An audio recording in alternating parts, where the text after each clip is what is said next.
Hello बच्चों, आज का हमारा इंपॉर्टेंट टॉपिक लीवर सिरोसिस होगा। Complete information A to Z आपको यहाँ पे देखने को मिलेगी। यदि आपको ये वीडियो अच्छा लगता है तो उसे लाइक ज़रूर करें और चैनल को सब्सक्राइब कर लें। वीडियो का पीडीएफ डाउनलोड करने के लिए आप हमें टेलीग्राम पे फॉलो कर लें, उसका लिंक आपको डिस्क्रिप्शन बॉक्स में मिल जाएगा। तो चलिए टॉपिक को शुरू करते हैं। लीवर सिरोसिस को समझने से पहले हम थोड़ा सा यहाँ पे लीवर के स्ट्रक्चर के बारे में बात करेंगे। तो सबसे पहले हम बात करते हैं लोकेशन, कहाँ पे ये स्थित होता है। तो याद रखिएगा, राइट अपर क्वाड्रेंट से लेकर आपके अपर एपिगैस्ट्रिक से लेके लेफ्ट हाइपोकॉन्ड्रिक रीजन तक जो है ये सिचुएटेड होता है। देखिए फिगर में समझिए, ये क्या है हमारा, इस तरफ का जो एरिया होता है इसको हम कहते हैं राइट हाइपोकॉन्ड्रिक रीजन। ये वाला क्या होगा आपका अपर एपिगैस्ट्रिक रीजन, ठीक है। तीसरा क्या होगा हमारा लेफ्ट हाइपोकॉन्ड्रिक रीजन। तो आप देख रहे हैं कि तीनों ही रीजन में जो है हमारा क्या है बेटा, यहाँ पे यहाँ से लेके यहाँ तक लीवर सिचुएटेड है। वहीं अगर हम बात करें वेट की तो एवरेज याद रखिएगा 1.4 kg। अगर रेंज की बात करते हैं तो 1 से लेकर 3 kg तक आपको देखने को मिल जाएगा। ब्लड फ्लो की अगर हम बात करते हो, receive highest cardiac output 1500 ml पर मिनट, ठीक है। जब हार्ट ब्लड को पंप करता है तो याद रखिएगा लीवर एक ऐसा ऑर्गन है जो सबसे ज़्यादा 1500 ml ब्लड जो है रिसीव करता है 1 मिनट में, राइट। चलिए अगला क्या है, स्ट्रक्चर की अगर हम बात करें तो इसमें 4 लोब्स आपको देखने को मिलेंगे, ठीक है। अगर हम एंटीरियर साइड बात करते हैं तो आपको राइट लोब और लेफ्ट लोब देखने को मिलेगा। वहीं अगर हम इसके पोस्टीरियर साइड की बात करते हैं तो यहाँ पे आपको एक कॉर्डेट लोब, ठीक है, और जो नीचे वाला लोब होगा उसको हम क्वाड्रेट लोब कहते हैं, राइट। ये चारों लोब जो हैं बेटा फैल्सीपेरम लिगामेंट के द्वारा अटैच रहते हैं, ठीक। चारों लोब याद रखिएगा। अगर हम बात करें कि लीवर के ऊपर भी एक लेयर पाई जाती है, या लीवर जो है एक एनवलप के द्वारा कवर रहता है, जिसको हम क्या कहते हैं, ग्लीसंस कैप्सूल कहते हैं। चलिए बात करते हैं फंक्शंस क्या हैं इसके लीवर के। तो सबसे पहला है मेटाबॉलिज्म। मेटाबॉलिज्म का मतलब क्या है, किसी भी कंपाउंड का टूटना, जो भी कॉम्प्लेक्स कंपाउंड है उनको तोड़ना, या उनका छोटे छोटे जो मॉलिक्यूल्स होते हैं उनको फॉर्मेशन करना, ठीक है। तो तोड़ना और बनना, ये क्या कहलाता है, मेटाबॉलिज्म। तो क्या क्या यहाँ पे आपको देखने को मिलेगा, कार्बोहाइड्रेट, फैट, प्रोटीन, ड्रग्स और एल्कोहल, यहाँ पे मेटाबॉलिज्म होगा, राइट।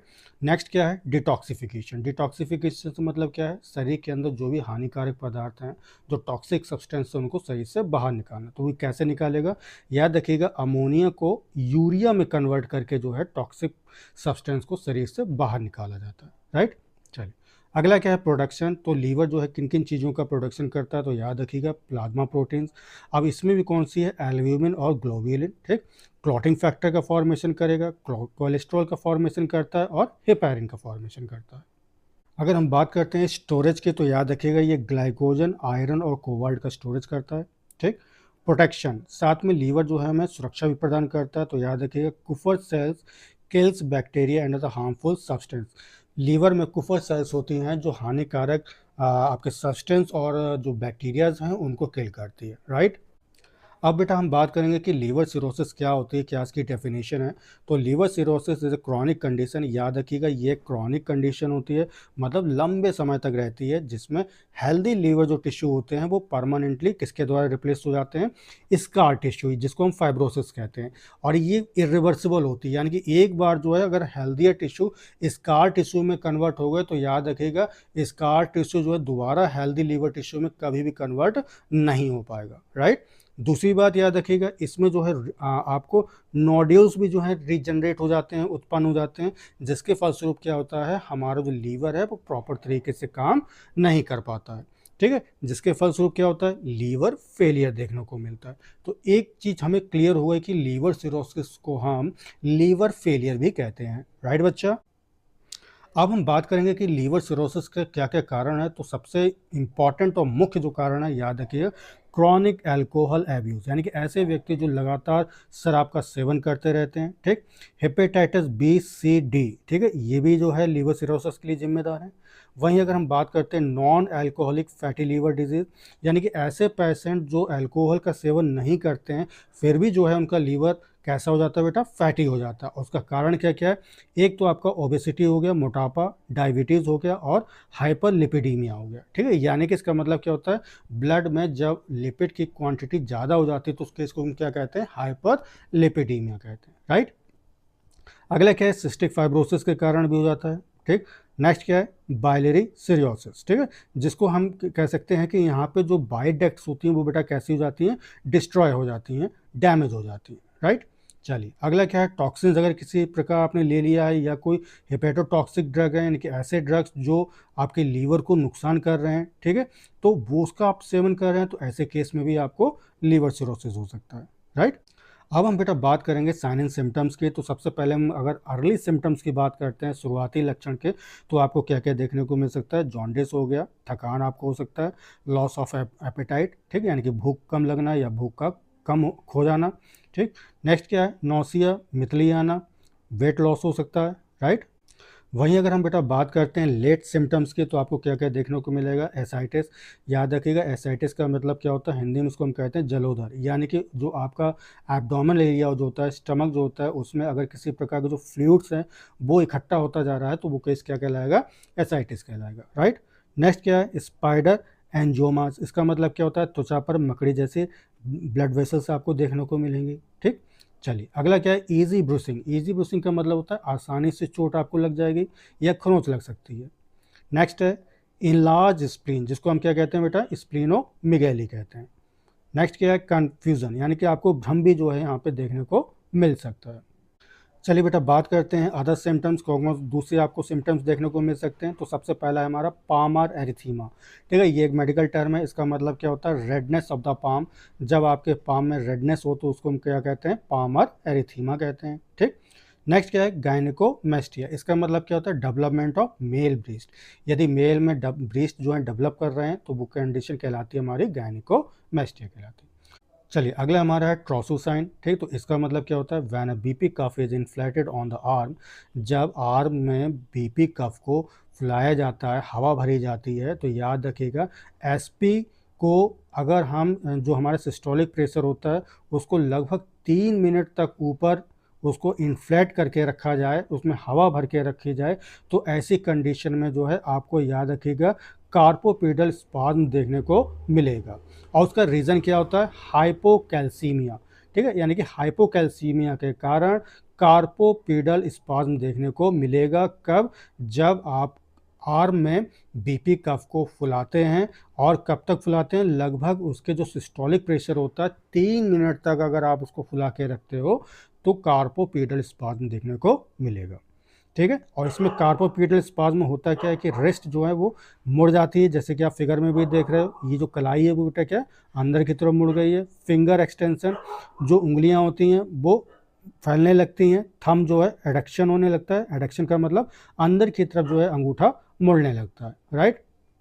चलिए अगला हमारा चॉस्टिक साइन। इसका मतलब क्या होता है, व्हेन फेशियल नर्व या चीक इज टैप्ड। जब हम किसी फेशियल नर्व, जिसको हम चीक भी कह सकते हैं, ठीक है, यानी कि गाल को जब हम टैप करते हैं तो क्या है, आपको twitching of facial muscles, lip या नोज देखने को मिलेगा। इसका मतलब क्या, आपको जो फेस है वो एक तरफ, जैसे ही आप मतलब गाल को टच करेंगे तो वो जो व्यक्ति है वो जहाँ आपने टच किया उसी तरफ जो है वो आपके फेस को मोड़ लेता है, या लिप्स को उसी तरफ डायरेक्शन में मोड़ लेगा, ठीक है, या नोज़ को उसी तरफ मोड़ लेता है, तो वो कंडीशन क्या कहलाती है, चॉस्टिक साइन कहलाती है।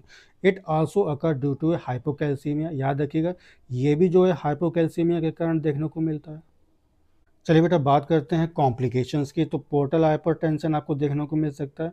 पोर्टल हाइपरटेंशन क्या होता है, pressure inside the portal vein, यानी कि पोर्टल वेन के भीतर जो प्रेशर होता है अगर ये 10 mmHg से अधिक हो जाता है तो वो कंडीशन क्या कहलाती है, पोर्टल हाइपरटेंशन कहलाती है।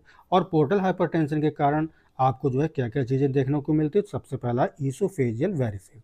इसका मतलब क्या होता है, स्मॉल वेन्स ऑफ ईसोफेगस, जो हमारी आहार नाल होती है उसकी छोटी छोटी जो वेन्स होती है वो कैसी हो जाती हैं, स्वेल हो जाती हैं, फूल जाती हैं, और फटने का भी डर रहता है। अगला क्या है, स्प्लीनोमेगैली, यानी कि यहाँ पे जो स्प्लीन है वो लार्ज हो जाती है। एसाइटिस आपको देखने को मिलेगा, ठीक। चलिए नेक्स्ट क्या है, कैपर्ड मेड्यूस। इसका मतलब क्या होता है, इनलार्ज वेन ऑन एब्डोमेन। जो एब्डोमिनल रीजन होता है यहाँ पे जो ब्लड वेसल्स होते हैं वो काफ़ी ज़्यादा इनलार्ज हो जाती है। अगला है हमारा हेपेटिक इंसेफेलोपैथी। ठीक है, तो इसका मतलब क्या होता है, due to high ammonia level, जब हमारे शरीर में अमोनिया का अधिक लेवल होने लगता है, क्योंकि इस केस में हम देख रहे हैं लीवर हमारा क्या हो गया बेटा, डैमेज हो गया।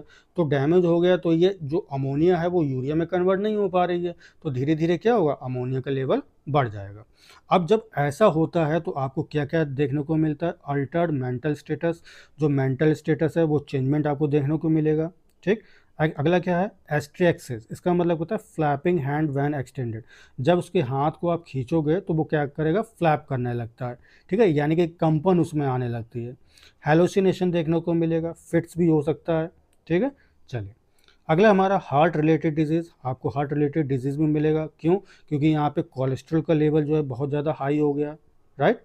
नेक्स्ट क्या है, जॉन्डिस, तो due to high bilirubin level, bilirubin का लेवल भी ब्लड में ज़्यादा हो रहा है, तो आपको यहाँ पे जॉन्डिस भी कॉम्प्लिकेशन देखने को मिल सकती है। चलिए अगला हमारा कोएगुलोपैथी, तो levers can not produce clotting factor. ठीक है, लीवर जो है यहाँ पे प्रॉपर तरीके से क्लॉटिंग फैक्टर्स नहीं बना पा रहा है, क्योंकि यहाँ पे लीवर डैमेज हो गया है। तो ऐसी कंडीशन में क्या होगा, this lead to high risk bleeding, ऐसे केस में आपको ब्लीडिंग देखने को मिल सकती है। एक बार अगर किसी तरह चोट लग जाए तो वो ब्लड जो है नहीं जमेगा, नहीं क्लॉट होगा। ठीक है, तो हाई रिस्क ब्लीडिंग जो है, इसके फलस्वरूप क्या क्या देखने को मिल सकता है, एनीमिया आपको देखने को मिल सकता है, थ्रोम्बोसाइटोपिनिया, यानी कि जहाँ पे प्लेटलेट्स हैं वो 1,50,000 से कम आपको देखने को मिल सकती है। ल्यूकोपीनिया, ल्यूकोपीनिया का मतलब क्या होता है, लो WBC, राइट। चलिए बात करते हैं डायग्नोसिस की, तो सबसे पहले हम LFT की बात करते हैं, लीवर फंक्शन टेस्ट। अगर आपका यहाँ पे AST आपको हाई दिखाई दे रहा है, ALT हाई दिखाई दे रहा है, बिलिरुबिन हाई दिखाई दे रहा है और एल्ब्यूमिन लो दिखाई दे रहा है, तो ये जो है याद रखिएगा लीवर सिरोसिस को इंडिकेट करेगा। ठीक, वहीं अगर हम कोएगुलेशन स्टडी की बात करते हैं, अगर PT जो है ज़्यादा है, PTT ज़्यादा है, INR ज़्यादा है, तो ये भी जो है लीवर सिरोसिस को बताता है। ठीक, चलिए कंप्लीट ब्लड यानी कि CBC अगर हम देखते हैं, वहाँ पे एनीमिया देखने को मिल रहा है, थ्रोम्बोसाइटोपिनिया यानी कि जो प्लेटलेट्स हैं उनकी संख्या अगर 1,50,000 से कम है, ल्यूकोपिनिया देखने को मिल रहा है, तब भी जो है आप लीवर सिरोसिस के शिकार हैं। चलिए बेटा बात करते हैं यहाँ पे कुछ जो इम्पोर्टेंट टर्म है यहाँ पे, प्रोथ्रम्बिन टाइम क्या होता है, जिसको हम शॉर्ट में PT कहते हैं। तो खून को जमने में कितना समय लगता है उसको हम क्या कहते हैं, प्रोथ्रम्बिन टाइम कहते हैं। याद रखिएगा ये एक्सट्रिंसिक होता है, एक्सट्रिंसिक से मतलब क्या, आउटर इंजरी, अगर मतलब बाहरी चोट लग गई है तो उस कंडीशन में खून को जमने में कितना टाइम लग रहा है। नॉर्मल वैल्यू याद रखिएगा 11 से 13.5 सेकेंड।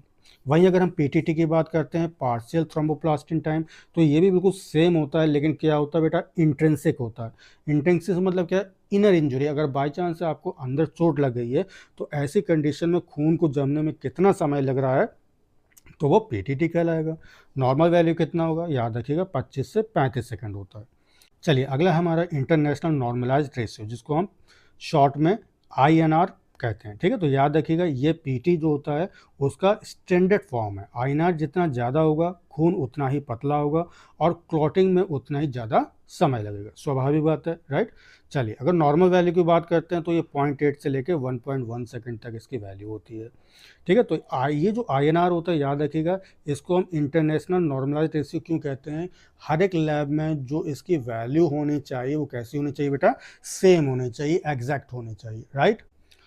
चलिए अगला हमारा है डायग्नोसिस, तो कैसे हम जो है कंफर्मेशन करेंगे। सबसे पहला हमारा viral serology, to detect hepatitis B and C, hepatitis B और C को डिटेक्ट करने के लिए हम जो है वायरल सीरोलॉजी करते हैं। ठीक है, चलिए वहीं अगर हम बोलेंगे कंफर्मेटरी टेस्ट क्या है बेटा, इसका सबसे जो इम्पॉर्टेंट और गोल्डन स्टैंडर्ड जो उसका जांच जो होती है पुष्टि करने के लिए, वो क्या है आपका, लीवर बायोप्सी। मोस्ट इंपॉर्टेंट है, आपको याद रखना है। ठीक है, चलिए तो आफ्टर ए लीवर बायोप्सी याद रखिएगा, मोस्ट इंपॉर्टेंट पॉइंट है एग्जाम की दृष्टि से। आफ्टर ए लीवर बायोप्सी के बाद में position the patient on the right side, हमेशा पेशेंट को राइट साइड लेटाएं जब भी लीवर बायोप्सी करते हैं। ठीक, and apply pressure to the site of prevent bleeding, और जहां बायोप्सी होती है उस वहाँ पे हम क्या, प्रेशर अप्लाई कर देते हैं, जिसके फलस्वरूप ब्लीडिंग को रोका जा सके। चलिए बेटा, बात करते हैं मैनेजमेंट के एसाइटिस के किस प्रकार जो है आप लोग मैनेजमेंट कर सकते हैं। ठीक है, गोल क्या होगा, रिड्यूस फ्लूइड रिटेंशन, जो भी पेट के अंदर जो एब्डोमेन है उसके अंदर फ्लूइड है उसको कम करना है। ठीक है, तो कैसे कर सकते हैं, पहला है पैनक्रियासेंटेसिस। इसका मतलब क्या होता है, एब्डोमेन के अंदर जो फ्लूइड होता है उसको बाहर निकालना क्या कहलाता है, पैरासेंटेसिस कहलाता है। पैरासेंटेसिस में क्या होता है, जब भी ये प्रोसीजर करें तो ठीक है, सबसे पहले क्या करेंगे, पेशेंट के जो ब्लैडर होता है उसको हमें पहले खाली करवाना है। उसके बाद जो है हम लोग यहाँ पे ये पैरासेंटेसिस का प्रोसीजर शुरू करते हैं। ठीक, चलिए अगला है मॉनिटरिंग। तो क्या मॉनिटरिंग करना है, measure patient weight and abdominal breath daily. Patient का रोज जो है हमें वेट मेजर करना है, साथ में जो एब्डोमिनल एरिया है उसका डायमीटर डेली जो है उसकी हमें माप लेनी है। ठीक है, चलिए अगला क्या है, पोजीशनिंग। तो याद रखिएगा हाईली फॉलोअर पोजीशन जो है यहाँ पे पेशेंट को दी जाती है ताकि वो आसानी से सांस ले सके। अगला क्या है, डाइट और मेडिसिन की अगर हम बात करते हैं तो लो सोडियम डाइट। ठीक है, पेशेंट को कम सोडियम वाला जो डाइट है वो हम देना है। ठीक, एडमिनिस्टर डायूरेटिक्स, जो डायूरेटिक्स हैं वो पेशेंट को हमें देना है। ठीक है, तो डायूरेटिक्स में आपको याद रखना है स्पाइरोनोलैक्टोन। ठीक, बात करते हैं लैब वैल्यू को, तो मॉनिटर सीरम एल्ब्यूमिन लेवल। ठीक है, जो भी लैब रिपोर्ट आ रही है उसमें एल्ब्यूमिन का जो लेवल है उसको मॉनिटर करते रहें रेगुलर। अब हम बात करेंगे कि हेपेटिक इंसेफेलोपैथी, यानी कि इसका मतलब क्या है, रिड्यूस सीरम अमोनिया, यानी कि जो अमोनिया का लेवल है उसको ब्लड में कैसे कम किया जाए। ठीक, ये इसका मुख्य उद्देश्य होगा। अभी जैसे कि मैंने अभी आपको बताया था कि लीवर का एक यहाँ पे मेन फंक्शन होता है कि जो भी हमारे शरीर के अंदर एक्स्ट्रा अमोनिया बन रहा होता है उसको यूरिया में कन्वर्ट करके शरीर से वो बाहर निकालता है। अब जब यहाँ पे लीवर ही डैमेज हो गया तो ऐसी कंडीशन में क्या होगा कि हमारे शरीर के अंदर अमोनिया जो है उसकी क्वांटिटी ब्लड में बढ़ती रहेगी। ठीक, तो ऐसे केस में आप क्या करोगे, एडमिनिस्टर लैक्टिलोज। ठीक है, तो याद रखिएगा लैक्टिलोज जो है आपको यहाँ पे पेशेंट को देना है to promote the excretion of ammonia in stool, ताकि जो स्टूल बाहर निकल रही है उसमें जो अमोनिया है वो बाहर निकल सके स्टूल के थ्रू। ठीक है, इसीलिए जो है पेशेंट को हम यहाँ पे लैक्टिलोज देंगे। राइट, चलिए अगला क्या है, एडमिनिस्टर एंटीबायोटिक्स। यहाँ पे जो है पेशेंट को हम एंटीबायोटिक्स भी देंगे, जैसे हमारा रिफैक्सिमिन हो गया, नियोमाइसिन हो गया। ठीक, ये किस लिए देते हैं, to reduce the population of ammonia producing bacteria in the gut. ये हम एंटीबायोटिक इसलिए देते हैं कि गट में ऐसे कुछ बैक्टीरियाज होते हैं जो अमोनिया के प्रोडक्शन को बढ़ाते हैं या वो पैदा करते हैं। तो जब हम बैक्टीरिया को ही मार देंगे तो ऐसी कंडीशन में क्या होगा बेटा, जो अमोनिया प्रोड्यूस हो रही होगी वो भी उसका लेवल कम हो जाएगा। क्लियर है, चलिए बात करते हैं डाइटरी मैनेजमेंट की, आहार संबंधी। तो ए लो प्रोटीन डाइट, यहाँ पे पेशेंट को लो प्रोटीन डाइट वाला जो खाना है वो आपको देना है 15 to 13 ग्राम। ठीक है, चलिए इफ़ नो इंसेफेलोपैथी, अगर पेशेंट को इंसेफेलोपैथी नहीं है, ठीक है, तो ऐसी कंडीशन में आप हायर प्रोटीन जो है उसको प्रोवाइड कर सकते हैं, यानी कि 70 to 90 ग्राम प्रोटीन इसको प्रदान कर सकते हैं। चलिए अब हम बात करेंगे कि ईसोफेजियल जो वेरिसेस होता है उसका मैनेजमेंट कैसे करेंगे। तो सबसे पहला क्या है, करेक्ट कोएगुलोपैथी। तो एडमिनिस्टर विटामिन के एंड फ्रेश फ्रोजन प्लाज्मा। ये किस लिए देते हैं, विटामिन के और फ्रेश प्लाज्मा प्रोटीन, जैसे कि हमने अभी आपको बताया था कि ब्लड लॉस होने के यहाँ पे ज़्यादा चांसेस रहते हैं क्योंकि क्लॉटिंग फैक्टर्स बन नहीं रहे हैं। ठीक है, तो क्लॉटिंग फैक्टर्स को बनने के लिए, उसको ट्रिगर करने के लिए क्या हम देते हैं बेटा, विटामिन के और फ्रोजन प्लाज्मा प्रोटीन देते हैं। राइट, चलिए अगला क्या है, रिड्यूस पोर्टल प्रेशर। जो पोर्टल हाइपरटेंशन है उसके प्रेशर को कम करना है, तो हम बेटा क्या देंगे, यहाँ पे बीटा ब्लॉकर्स देते हैं। राइट, चलिए नेक्स्ट क्या है, एंडोस्कोपिक प्रोसीजर। ठीक, तो यहाँ पे क्या है, बैंडिंग का हम प्रयोग करते हैं, प्लेसिंग रबर बैंड्स ठीक around varices to cut off blood flow. ठीक है, रक्त प्रवाह को काटने के लिए वेरिस के चारों ओर हम क्या है, रबर बैंड लगा देते हैं, जैसे कि आप ये फिगर में भी देख रहे।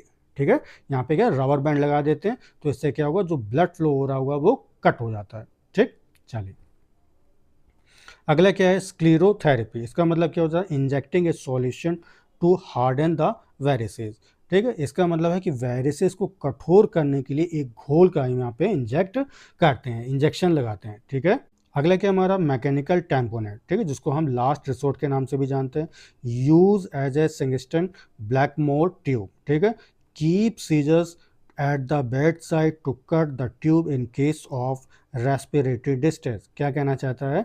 सिंगस्टन ब्लैकमोर ट्यूब का उपयोग, याद रखिएगा, संकट श्वसन की स्थिति में ट्यूब को काटने के लिए कैंची के जो बिस्तर है उसके किनारे कैंची को सदैव रखें।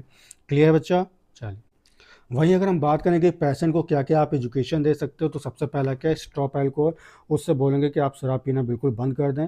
ठीक। नेक्स्ट यार, टेक मेडिसिन, जो भी दवाइयाँ हैं उसको समय पर लें।